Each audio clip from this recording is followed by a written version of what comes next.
I am officially done with this third book of the Green Creek novel series. I will say this, TJ, why? Why, man? Why? Just in what world did you think that this was okay? This book, specifically this book, broke me on so many different levels.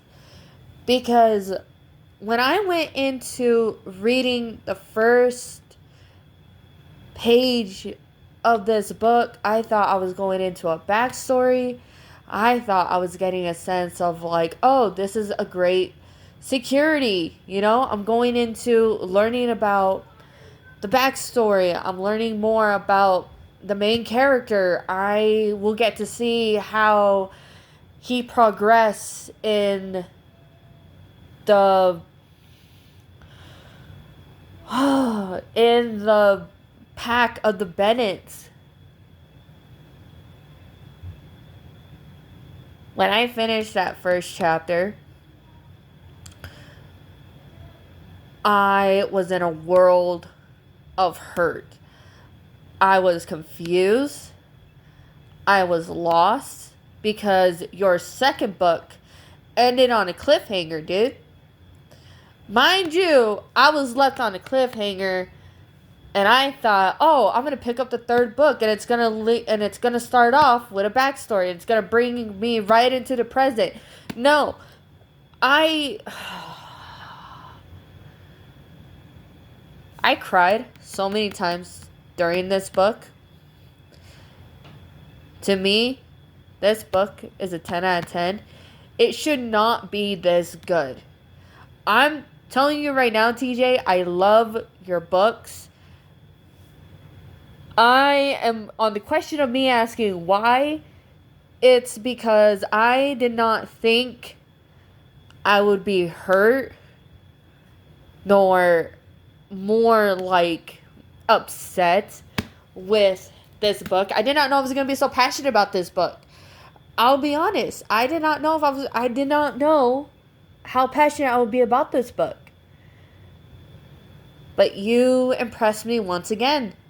The first book was amazing. The second book was amazing. This third book is phenomenal. I love the book. I think it's beautiful. It started off with just a lot of questions, a lot of anger, a lot of hurt. To where I'm like, dude, are we even gonna be able to like I don't even know where to go with this book. I was left on edge more than I did with the second and first book. This third book just put me over the edge, And as I'm reading this book, I finally confirmed, without even reading the fourth book, I finally confirmed I am officially going to get my own book series. This book will officially be living on my shelf whenever I'm in a funk or whenever I'm ready to read it again. I will read. This is one of the book series I will read over and over and over again. Because just the whole storyline, the whole plot, the characters, the romance, it's amazing. You did such an amazing job. Now, what's crazy when I say about the romance is that on the spice level of this book, it's a 0 out of 10.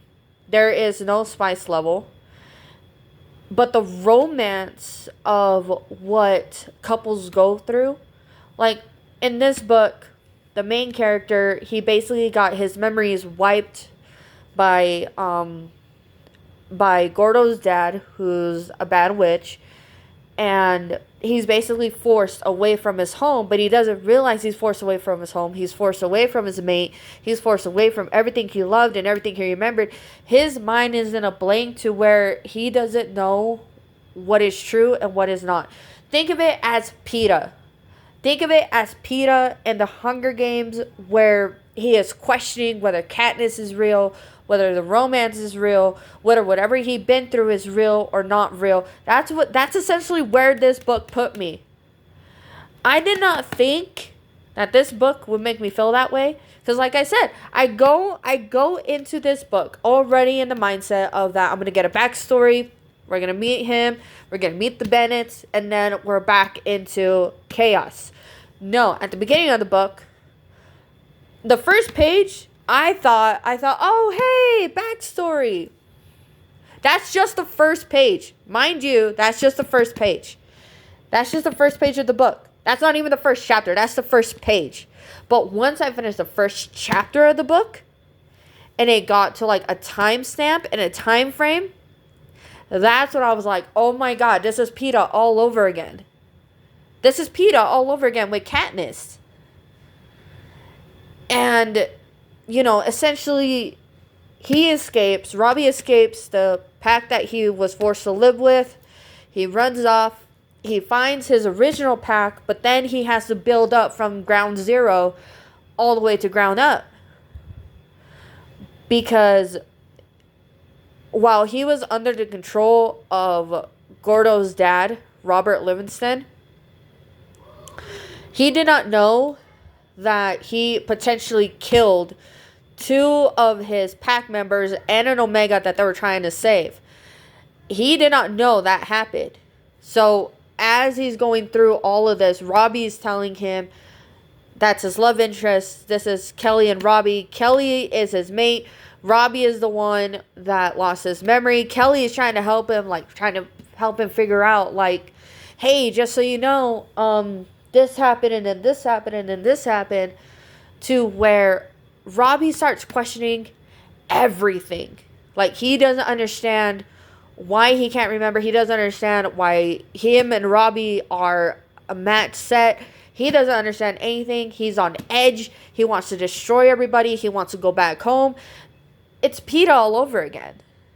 And I will say this, TJ, I truly, truly, truly love book 3 of your book. I love book 1. I love book 2. But book 3, it holds a special place in my heart. Like I said, the romance is amazing. Spice level, it's a 0 out of 10. Which, to be fair, it is mentioned that they did end up doing something, but it hasn't been described in full detail, which is something that I enjoyed. I enjoyed, you know, I can look past that whole part with these 2 male characters. All right, I can look past that. But keeping the series to its original plot, to its original, like, just romance and what couples go through and what family goes through, it's like, dude, I don't know what else to say. Like, this book is truly amazing. This 3rd book has truly, truly grown on me. And I am officially going to get my own set of books. It's going to live on my shelf. I will be enjoying these books more often than not. I will see myself reading this book more than 1 time. I read the Twilight series 6 times. I read the Hunger Games series 3 times. This book, I will say, I will be reading this over and over and over again. This book is truly amazing. This book is truly amazing. The book series itself, I'm still not done with it. I'm going to be a little bit biased. I'm going to give it a 10 out of 10 because, like I said, I'm on the last, this is the 3rd book. I'm currently going to start reading the 4th book. And probably in 2 days' time, you might see a video of that. You might not. I might need to, I don't know. But TJ, again, thank you for an amazing book. I am truly enjoying your book series. I'm on the last book. I honestly do not want to give these back to the library. I want to keep them I want to be reliving the story and the world truly as a first time beginner all over again, because I really am a true time beginner. I never read the books. I know nothing about what the books were going to be about. All I knew was that it had something to do with wolves. When I first seen the cover art of your first book, I thought it was a fox. Now, mind you, people are going to probably look at it and be like, that's kind of stupid. Why did you think it was a fox? Me. I don't know. Just the way that it looked and just the way how it made me feel, I was like, ooh, foxes. No, it's a wolf. I'm like, okay, never mind. It's a wolf. I know nothing about what this book is going to be about. I thought it was going to be more like Twilight, more like... Yeah, I thought honestly it was going to be more like Twilight and more like The Wolves of Mercy Fall by Maggie Stifler. I'm so sorry I'm butchering your last name, Maggie, but I read those book series too. They're phenomenal. So I thought this was going to be more of like those kind of books. No, this book has its own twist. It has its own lore. It has its own like personality. And that's truly what I love about this series. Like, aside of it being LGBTQ plus, I truly enjoy this book series.